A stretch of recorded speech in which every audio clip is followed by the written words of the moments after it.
Hey guys, happy Saturday to you, November 14th.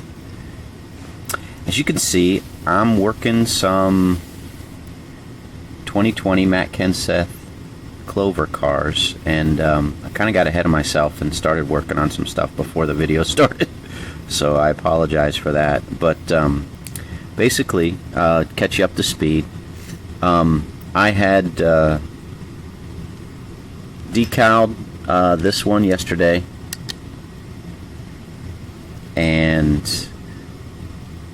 when I decaled it, finished up, and I probably mentioned this when I first showed the decals, but I was always a little concerned about how these green decals would lay over this car. So I bought the decal where's my other decal sheet? Oh, I've already cut it up. I bought the decal sheet with the black removed so that I could paint the car black and then just apply the green and white decals, and it'd be good to go.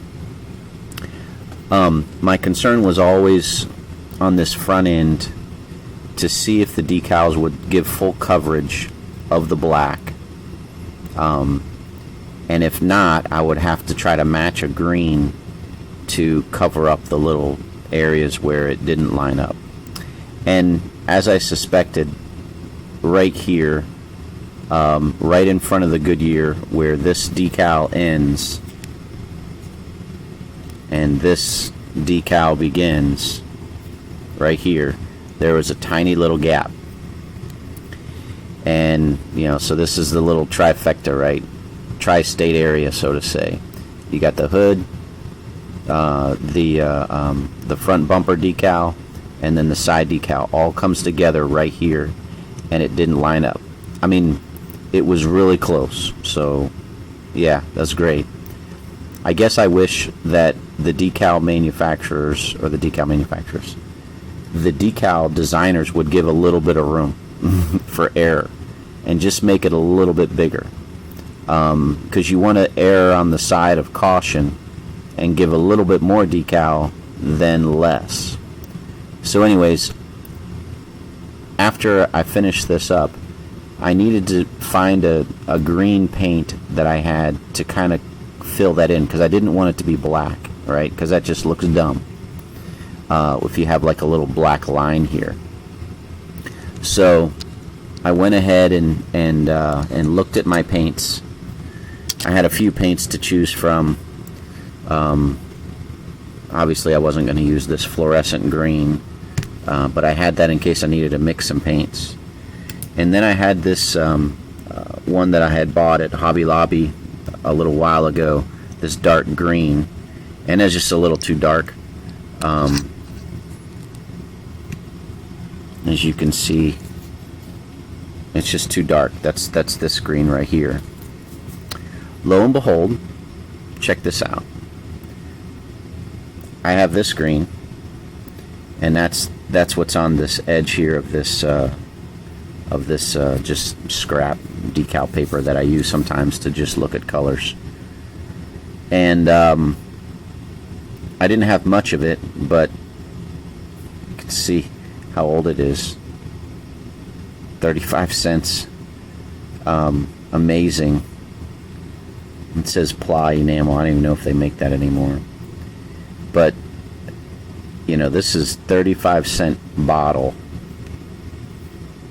It was $1.79 at Hobby Lobby. Anyways, I'm sure that I have, you could probably buy a green Hobby Lobby color to match. But anyways, I have it, and so I used it here, and I just touched it up. You can see that little edge right there. I probably should have put a couple coats of clear sealer on it, but I was so anxious to try it. I just wanted to see if it would match. So that's why this is not really has a glossy finish. Once I get some clear coats of clear sealer on it, it'll gloss up and will mask that little touch-up spot. So, and this is just case in point of why I like to do two cars at a time. So this is the first car that I did. This one's got the little scratch on the windshield on the inside, and here. So this is this is not a perfect car by any stretch, right? But this is one that I'm going to sell on eBay here in a couple days. So that one being done, which, I mean, it's not a bad car. It's just not perfect, right? Or not as close to perfect as this one will be. So I went ahead and I pre-painted with this green the spots where, I don't need this anymore, the spots where I learned from this car where my problem areas are going to be, right? So pre-painted those spots right there in the front edge of the tire,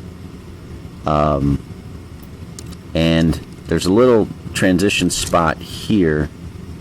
It's really hard to tell. There's a little disconnect right there and right there. So I went ahead and did a little spots up there.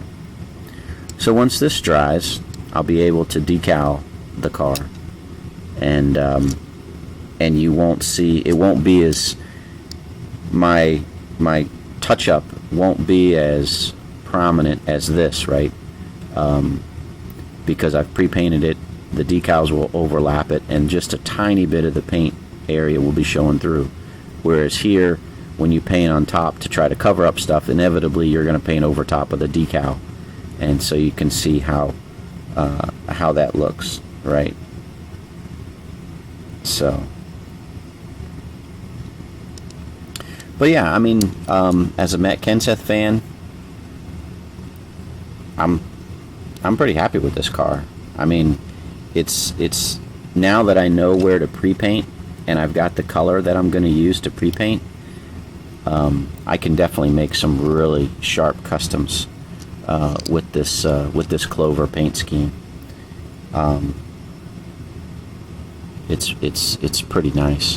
One thing I did learn, I won't say learn, but you just notice this Clover decal back here. I'll show you how I cut it out. I haven't quite cut it out yet,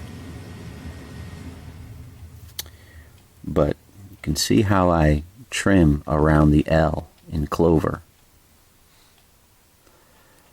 to get rid of all of that space around there, empty space around the L. And that's primarily so that when I apply the decal, it will nicely lay over this little ridge on the side. Okay, so there's like this little ridge where the Clover, the little design goes here, and then it comes here, and then there's like a little ridge, and the L can fold over top of that nicely.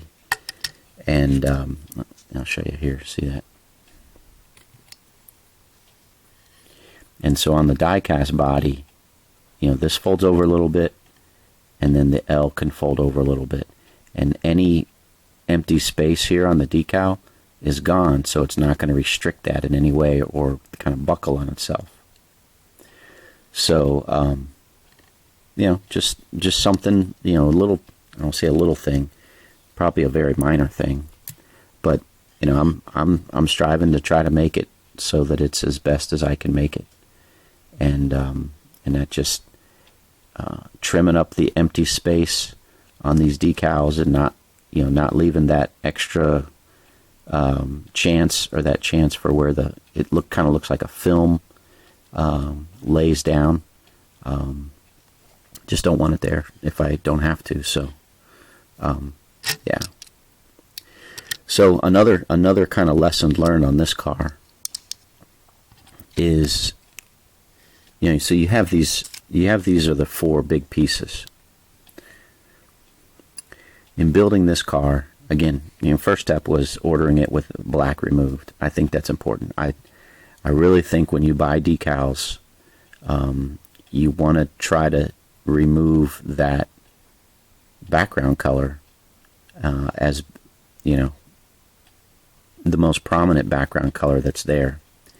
Just because a painted surface is going to look, in my mind, it's going to look, 2 or 3 times better than a decaled surface. So having the black removed, these are the 4 big pieces that are you need to line up. And so the first thing you want to do, instead of putting on this or this or this, you want to put this on. You want to get this Clover hood piece centered and in place, right? So once you get that in place, the next decal, I usually do the driver's side, are these side decals. So where you can get them positioned properly, a little bit farther up, and to meet up in place, and to make sure that seam is covered. When I did this earlier one, it's getting this hood decal in place. You really have to work these side decals, and it's not perfect. You can kind of see. So this is something I look at, right? You see this windshield banner here. You see how this side here, where the green is, how it stretches up here. There's I guess a little silver or gray here. So it's at the top of the banner. This one, however, on this side is a little lower. Just a little lower on this side. So it's not perfectly aligned. However, it lines up here. And it lines up here. So I'm sacrificing any symmetry across this area to make sure that these line up on this side and this side. But the key is getting this Clover hood decal in first and in place, and then you can line the sides up, and then the last piece that I put in, well, the last big piece is this bumper piece, is putting this in. And putting in the bumper piece is hard. I mean, it's, I've said this before on the Ford Mustangs, it's hard. The Chevy Camaros is not as hard, but when you have a full wrap front like this, it makes it a little bit difficult. You can see there's a little wrinkle right here. So, but yeah, so that's what's going on with this particular Matt Kenseth 2020 Clover car. So I just painted that, and so once that dries, I'll be able to start decaling it. I forgot to put my brush in some paint thinner, so let me do that real quick.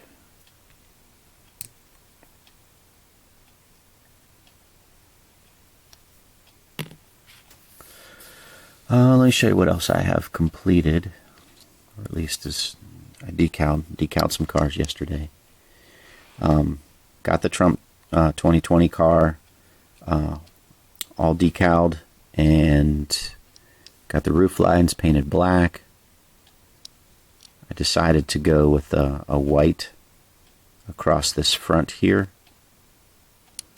Whenever I do the white, actually, I can do another coat. Whenever I do the white on the front valence, I always do 2 or 3 passes. The white from pass to pass just gets a little bit more prominent, a little bit brighter white. So I like to do a few passes on the white.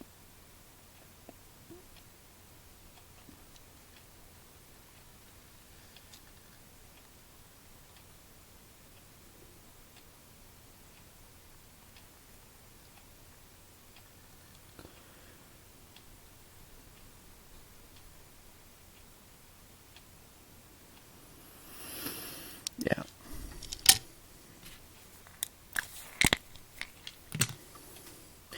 So this car is pretty much done.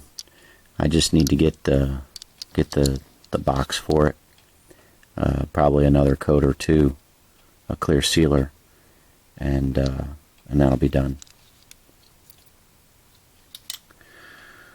Just about done with this Joey Logano 2015 car. As I said before, got these side pieces in, and the last piece to put in is this front, but I want to put some clear sealer on it and then do a little just kind of like I was doing on this Clover car. I want to get a little bit of yellow paint to fill in this area around here and then over here, just in case I have some gaps, and I'm pretty sure I will. But yeah, that's something that I've got to do probably later today. One thing that, I don't know, is just a little frustrating when you're working with some of these decal sets. But here's the Pennzoil logo that goes across the back, or decal that goes across the trunk, and it's got the hood pins already in there, and it's just a yellow decal, right? So I can't really cut out the yellow or the hood pins on the decal. It just, I don't know, I've tried to do it before, but it doesn't look right. So I just decided to leave it the way it is. And I say that because this side the hood pin lines up with the hood pin on the diecast body, but this side it doesn't. It's a good, quarter of an inch off, really. It's way over here, and then it's over here. So I'm just going to leave it like that, and there's not really anything I can do about it at this point. So I'm just going to leave it. But, this car actually came together pretty well. I always wonder when you have this large decal on the side, how it's going to line up with the body and everything. And you can see that seam is really good on this corner. I like how that turned out.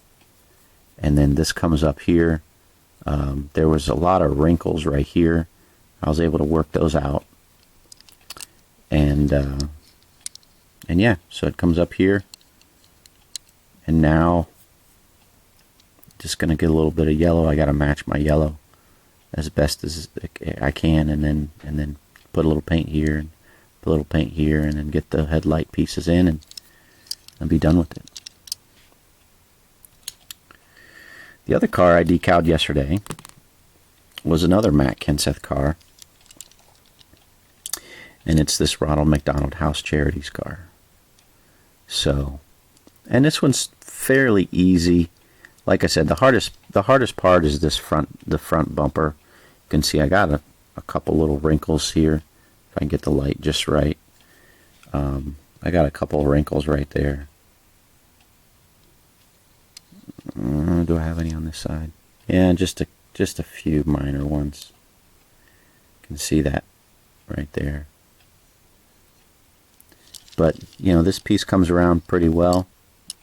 You don't really have to trim it too much. And it's pretty basic car after that. Hood decal. I trimmed these, this side piece, but all of these other little pieces here are all separate pieces. So like this is a separate piece, this is a separate piece, obviously this is a separate piece, this is a separate piece. So so it's not, you're not just laying the whole thing down together. You cut out each piece and then you put it in place. And of course try to cut out any of the little empty space on the decal as best as you can, so that you're not going to have any of it showing. And so yeah, I'm happy with the way this turned out.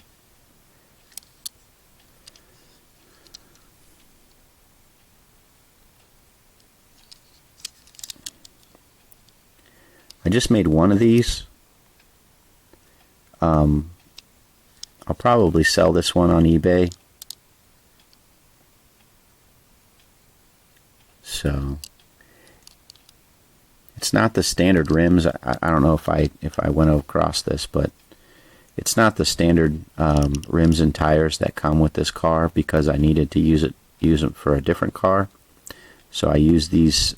These are some spare ones that I had, but it doesn't look too bad. Doesn't look too bad.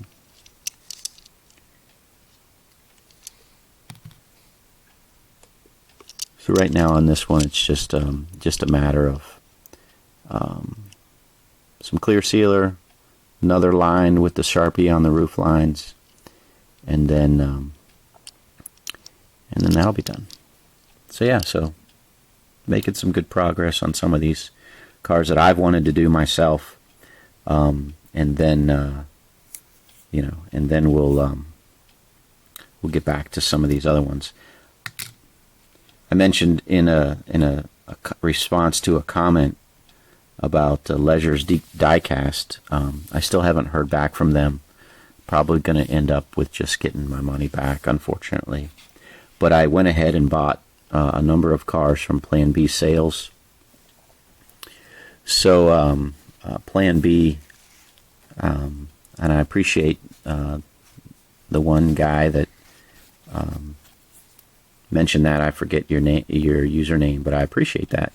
That's always, you get good information. You want to share it, and it's kind of like the gospel, but the encouragement to go to Plan B was great. I went on there and I bought 26 cars. Placed my order yesterday. And so yeah, I mean, I encourage you guys, if you're looking for diecast, if you're making customs, and you need some donor cars, they have a pretty good site. I sent them an email. I guess if you follow them on Facebook, and you join, I guess there's like a little Facebook following for them. I don't know if it's official, but they will give you free shipping for I think it's over like $25. So if you order just $25 worth of stuff, you'll get free shipping if you follow them on Facebook. I don't do Facebook, so whatever. But the that's a pretty good place to get diecast at a good price for your custom work. So all right, guys, that's pretty much it today, or this morning. I'll post this here in a few minutes, but wanted to give you kind of an overview of this Clover cars. Couple Clover cars that I'm working, and as the season has been completed, and we're looking at 2 weeks, less than 2 weeks to Thanksgiving and Christmas holidays, and then of course NASCAR starts back up again after the Super Bowl in February. So couple months of downtime, but it's a good time to make some customs. With the days pretty short, not a whole lot of daylight outside to run around, so to get some custom done. But thanks, guys, for watching, and we will talk to you in the next video. God bless. Have a great day.